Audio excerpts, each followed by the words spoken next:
amount of heat will be generated in the circuit shown in figure after the switch is shifted from position 1 to position 2.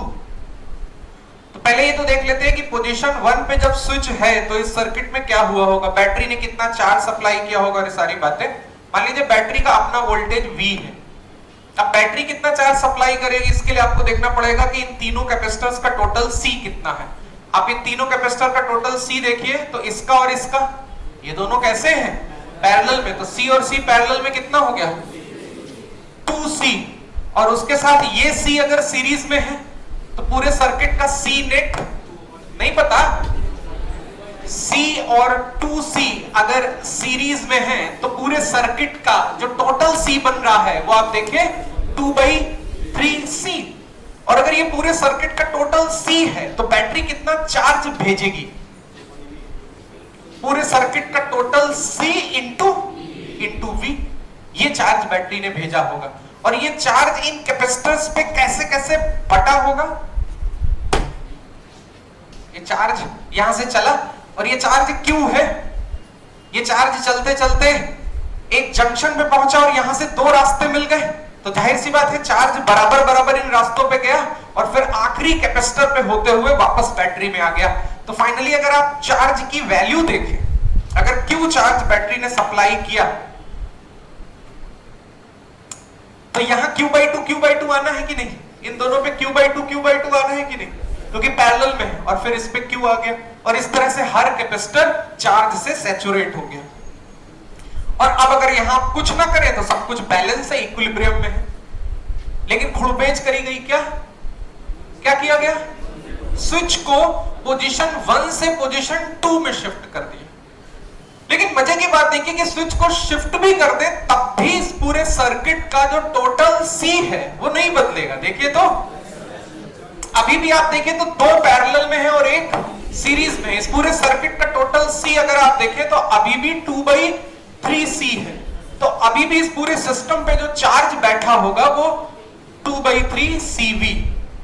लेकिन एक बात अगर आप ध्यान से देखें, वैसे इसको देख के तो ये लगता है कि बैटरी को चार्ज सप्लाई करने की जरूरत ही नहीं है. जो आपने पूरे सर्किट का टोटल C ही नहीं चेंज किया तो बैटरी को एक्स्ट्रा चार्ज देने की क्या जरूरत है. लेकिन अगर आप बहुत ध्यान से देखें तो ये जो मिडिल कैपेसिटर है इसके साथ कुछ बहुत गड़बड़ हो रहा है. आप देखिए इसकी पोलैरिटी पलट जा रही है. मैं बता रहा हूं कैसे. आप देखिए ये बैटरी की पॉजिटिव प्लेट है तो यहां से ऐसे चार्ज जाएगा जाएगा जाएगा. इस कैपेसिटर में तो चार्ज पॉजिटिव चार्ज नीचे वाली प्लेट पे आएगा और ऊपर वाली प्लेट पे नेगेटिव. लेकिन जब वो चार्ज चलते चलते इस ब्रांच में आएगा तो बताइए कौन सी प्लेट पे पहले चार्ज पहुंचेगा. देखिए तो ऊपर वाली प्लेट पे, यानी ऊपर वाली प्लेट पे +Q/2 होना चाहिए और नीचे वाली प्लेट पे -Q/2 होना चाहिए. और फिर यहां पर भी चार्ज बदल जाएगा. बताइए यहां अगर Q है तो ये कितना हो जाएगा, ये Q/2 हो जाएगा. खैर मुझे इसकी उतनी चिंता नहीं जितनी मिडिल कैपेसिटर की चिंता है. मिडिल कैपेसिटर की ऊपर वाली प्लेट पे -Q/2 चार्ज है और अब कितना होना चाहिए, +Q/2. बताइए किसी प्लेट पर -Q/2 हो और +Q/2 आपको पहुंचाना है तो कितना एक्स्ट्रा चार्ज देना पड़ेगा, Q चार्ज, +Q चार्ज चाहिए. तो इस ब्रांच में +Q चार्ज पहुंचाना पड़ेगा. अब सवाल यह है कि जो मिडिल कैपेसिटर है उसकी ब्रांच में अगर +Q चार्ज पहुंचाना है तो ये +Q चार्ज आएगा कहां से, बैटरी से आएगा.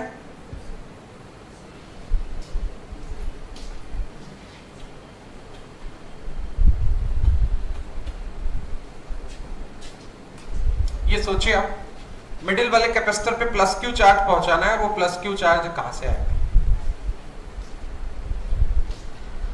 चलो एक रास्ता निकालते हैं. इस कैपेसिटर पे चार्ज कम भी तो होना है. देखिए ये चार्ज जो Q है ये कितना होना चाहिए, अब Q/2. तो इस प्लेट को Q/2 चार्ज छोड़ना चाहिए. तो ये प्लेट यहां से Q/2 चार्ज भेजेगी अपने दोस्त के लिए, इसके लिए. तो ये Q/2 चार्ज ऐसे जा रहा है और ये Q/2 चार्ज इस ब्रांच में घुस जाएगा. लेकिन अभी भी इस ब्रांच को और कितना चाहिए, Q/2 और चाहिए. अब ये कैपेसिटर हेल्पलेस हो गया. इसके दोस्त ने, बगल वाले ने Q/2 दे तो दिया लेकिन इसको Q/2 और चाहिए. तो वो Q/2 बताओ बे, वो Q/2 बैटरी से आएगा. ये देखिए, ये जो मैंने प्लस साइन चलाया ये Q/2 था, Q/2 इधर से गया, Q/2 बैटरी से आया, और इस तरह से जिस प्लेट पे माइनस Q/2 था उस पे कितना हो गया, प्लस Q/2। आपको समझना चाहिए कि बैटरी ने अगर Q/2 चार्ज अभी अभी दिया है, ताजा ताजा दिया है, तो इस कैपेसिटर पे जिस पे Q/2 था इसका भी कल्याण हो गया। अबे इस पे Q/2 था, याद करो जब स्विच पोजीशन 1 पे था तब इस पे Q/2 था, तो इस कैपेसिटर का भी कल्याण हो गया। Q/2 था, Q/2 बैटरी से आया तो कितना हो गया Q, वही Q/2 आगे बढ़ा और इस ब्रांच में घुस गया, लेकिन बगल से भी Q/2 आया। अब इस ब्रांच में इधर से भी Q/2 आया, बगल वाले कैपेसिटर से भी Q/2 आया, और इस ब्रांच को चाहिए कितना था, टोटल Q, तो इस ब्रांच का भी सही हो गया।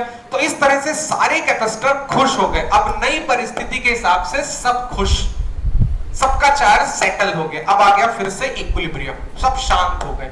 लेकिन इस पूरी कहानी में सिर्फ एक चीज है कि बैटरी को एक्स्ट्रा चार्ज देना पड़ गया, नया चार्ज देना पड़ गया, और वो नया चार्ज कितना, Q/2। ये तो बैटरी को भी देना पड़ गया। अगर ये आपस में ही निपट लेते, एक दूसरे से ले लेते तो बात अलग है, लेकिन बैटरी को देना पड़ गया। और अगर बैटरी ने इतना चार्ज दिया तो बैटरी ने कितना वर्क किया होगा, बैटरी ने वर्क किया होगा, चार्ज जो सप्लाई किया Q/2 इनटू बैटरी का वोल्टेज। अब अगर Q की वैल्यू हम ऊपर से यहां पर रख दें तो क्या होता है, देखिए तो अगर Q की वैल्यू ऊपर से ले ले तो यह आ जाता है 1/3 CV²। तो बैटरी ने ये वर्क किया 1/3 CV²। लेकिन एक और बात मैं कहूंगा, इस पूरे सर्किट की टोटल स्टोर्ड एनर्जी में कोई चेंज नहीं आया। क्यों? इस पूरे सर्किट का टोटल C अभी भी वही है, इस पूरे सर्किट पे जो वोल्टेज लगा है वो अभी भी वही है, पूरे सर्किट की टोटल स्टोर्ड एनर्जी में कोई चेंज नहीं है। अबे देखो तो, पहले जब स्विच पोजीशन 1 पे था तब ये दोनों बराबर बराबर एनर्जी लिए हुए थे और ये ज्यादा लिए हुए था, और अब ये दोनों बराबर बराबर एनर्जी लिए हैं और ये उनसे ज्यादा लिए हैं। तो तीनों की एनर्जी मिला के देखें तो जितनी इनिशियल थी वही फाइनल है। तो बताइए, अगर पूरे सिस्टम की टोटल स्टोर्ड एनर्जी में कोई चेंज नहीं आया तो बैटरी का किया गया सारा का सारा वर्क कहां गया? ये सारा का सारा वर्क किस में चला गया? हीट में चला गया। तो हम कह सकते हैं कि इस पूरे प्रोसेस में, यानी स्विच को जरा सा 1 से 2 शिफ्ट क्या किया, कितनी हीट पैदा हो गई? 1/3 CV², इतनी हीट पैदा हो गई।